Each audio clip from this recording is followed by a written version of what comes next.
자, 제가 오늘은 쉐어하우스란 무엇이며 쉐어하우스를 투자를 할 때 어떤 것을 이렇게 조심해야 되고 어떤 게 중요하고 또 쉐어하우스는 어떤 사람이 어떤 부동산을 가지고 운영을 해야 효과적인 건지 해서 좀 자세히 말씀을 좀 드리도록 하겠습니다.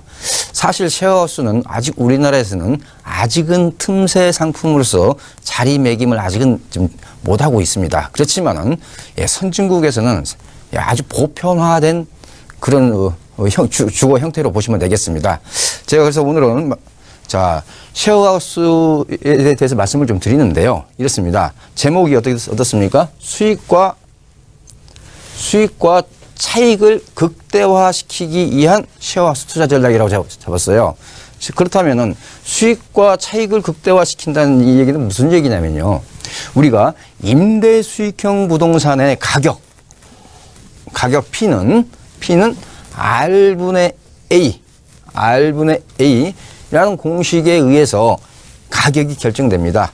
즉 무슨 얘기냐면요. 내가 월 임대료를 100만 원 받았을 때의 가치, 내가 월 임대료를 150만 원 받았을 때의 가격은 다를 수밖에 없다는 그런 얘기입니다. 따라서 현재 내가 월세를 100만 원 받고 있는 그런 주택이라면은 그 주택을 월 임대료를 150으로 올려놓는다면 어떤 결과가 나오겠습니까? 물론 임대 수익률 올라가죠. 바로 가격이 올라가기 때문에 수익과 차익을 극대화시킬 수 있는 그 방법 중에 하나가 바로 쉐어하우스라는 겁니다. 그래서 제가 오늘은 이 쉐어하우스에 대해서 말씀 좀 드릴 텐데요. 첫 번째, 쉐어하우스란 건 뭐냐? 선진국에서는 이제 보편화된 거지만 아직은 우리나라에서는 틈새 상품으로서 이제 자리를 찾고 이제 그게 찾아가고 있는 그런 과정이라고 보시면 되겠습니다. 자, 기본적으로 이렇게 생각하시면 되겠어요. 내가 전세나 월세를 거주할 때는 집 한 채를 전부를 빌리는 개념이잖아요. 이번에는 그 집 전체를 빌리는 게 아니라 집 안에 방 한 칸을 임차하는 그런 형태로 이렇게 생각을 하시면 되겠습니다. 그래서 좀 더 쉽게 설명드리면요. 우리가 과거에 하숙집을 운영해 보신 분 같은 경우는 그럼 하숙집 주인분께서 식사나 이런 걸 전부 다 준비해 주죠. 그래서 이 하숙집하고 사이는 이 취사를 누구에 의해서 하느냐? 집주인에 의해서 취사가 이루어지느냐? 임차인에 의해서 취사가 이루어지느냐? 이 차이점만 있다고 생각하시면 되겠어요.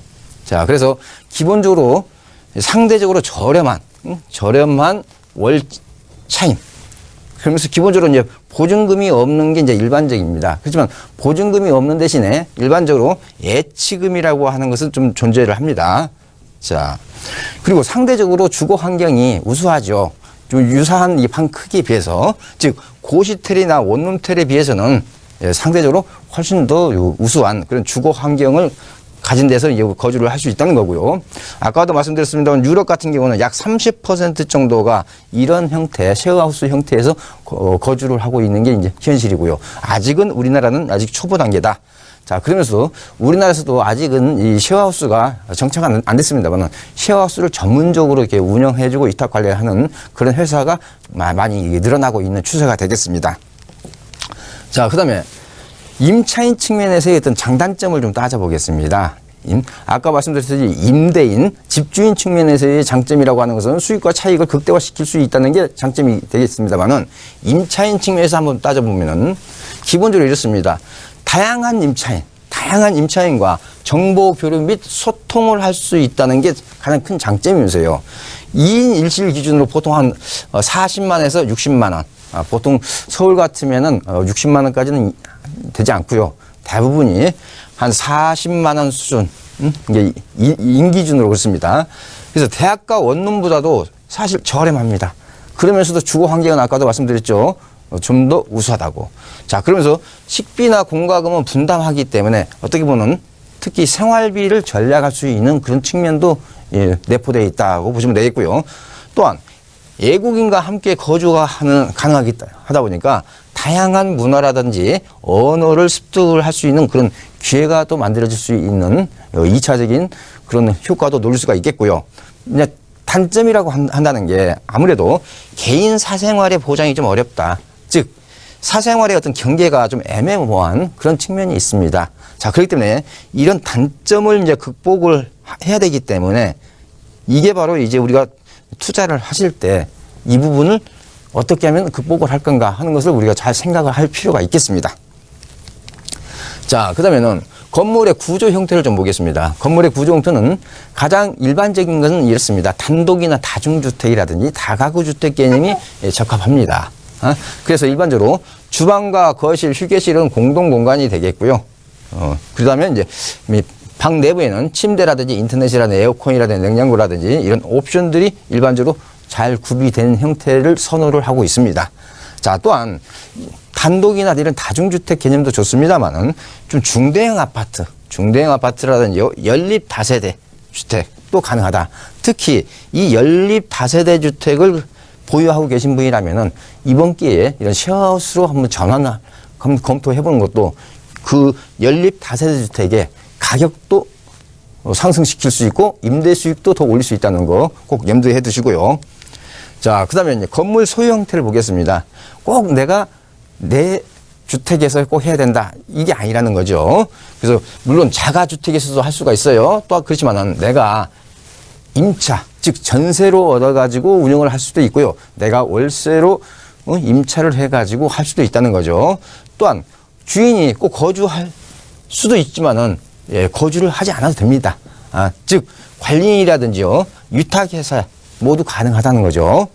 그다음에 일반적으로 선호하는 지역은 아무래도 젊은 층이 가장 많은 대학가가 1차 지역이 되겠고요. 그다음에 이제 외국인들이 좀 많이 모이는 지역. 그러면서도 외국인이 많이 모이는 지역이라면 일반적으로 이런 쉐어하우스 개념이 통할 수 있는 지역은 게스트하우스가 잘 되는 지역. 이렇게 연관시켜서 봐도 되겠습니다.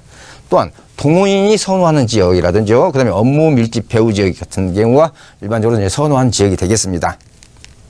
자, 입지 선정이 굉장히 중요합니다. 입지 선정이 가장 중요하기 때문에 기존적으로 실속파 거주층이 선호하는 지역, 그러면서 새로운 수요를 만들 수 있는, 창출할 수 있는, 즉 입주자 컨셉을 좀 차별화시키자는 거죠.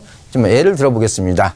자, 무슨 동호인을 위한 집, 자, 창업을 희망하는 집, 어학 공부하는 집, 취업 준비생의 집, 이렇게 뭔가 입주자 컨셉을 차별화시켜서 할 수 있는 이런 새로운 수요층을 창출할 수 있는 그런 입지가 가장 중요하다는 거죠. 그 다음에 이 쉐어하우스의 가장 성공의 열쇠는 임차인 관리가 성공의 열쇠입니다. 임차인 관리가. 그렇기 때문에 아직 경험이나 이런 게 부족하다면요, 위탁 관리를 갖다가 하는 것도 검토해 볼 필요가 있겠고요. 그래서 임차인 관리가 성공의 열쇠인데, 기본적으로 임차인 간에 내부에 어떤 불협화음이 없어야 됩니다. 불협화음이 없어야 돼요. 예를 들어서 이렇습니다. 어느 한 사람 때문에 나머지 임차인들이 나가는 그런 불상사가 없어야 된다는 거죠. 따라서 공동생활 기법을 만들어 놓고 이걸 준수하도록 꼭 할 필요가 있겠고요. 그 다음에 반드시 선별 입주를 해야 됩니다.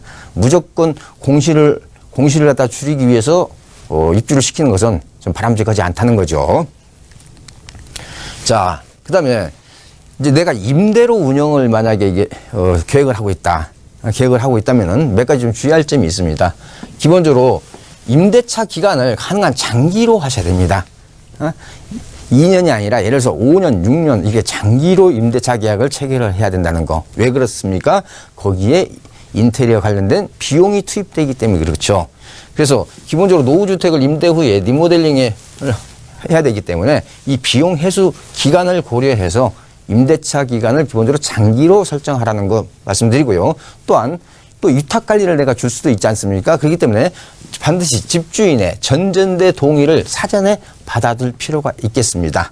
자, 그 다음에 아까도 말씀드렸지만 수요층의 차별화가 수익률을 극대화시키기 때문에 반드시 전문 회사나 그런 경험이 많은 그런 위탁관리 회사하고 사전 상담이 꼭 필수적이라는 거 좀 강조드리고요. 자, 이렇습니다. 특히 인구 고령화로 인해서 1인 가구가 증가되죠. 그랬을 때 실버타운형이라든지요, 이런 형태도 우리가 한번 추구해 볼 필요가 있겠고요. 자, 그 다음에 아까도 말씀드렸죠. 취미와 성향이 유사한 동호인만을 위한 쉐어하우스. 그렇기 때문에 뭔가 이 수요층을 차별화시키는 그런 어떤 경영 마인드를 꼭 가지실 필요가 있다는 거죠. 자, 그 다음에는 이번에는 이런 쉐어하우스를 어떤 사람이 운영을 하면은 가장 좋을 건가 이런 측면입니다. 그래서 먼저 직장인이나 은퇴 대비를 앞두고 있는 분들, 그래서 먼저 부업으로 경험 축적을 한 다음에 그러면서 추후에 직영을 할 수 있는, 그래서 먼저 직장 다닐 때는 하나 부업으로, 직장 은퇴하고 나서는 직영을 할 수 있는 그런 그걸 추구하실 분. 그다음 두 번째는 60대, 70대 고령자가 좋습니다.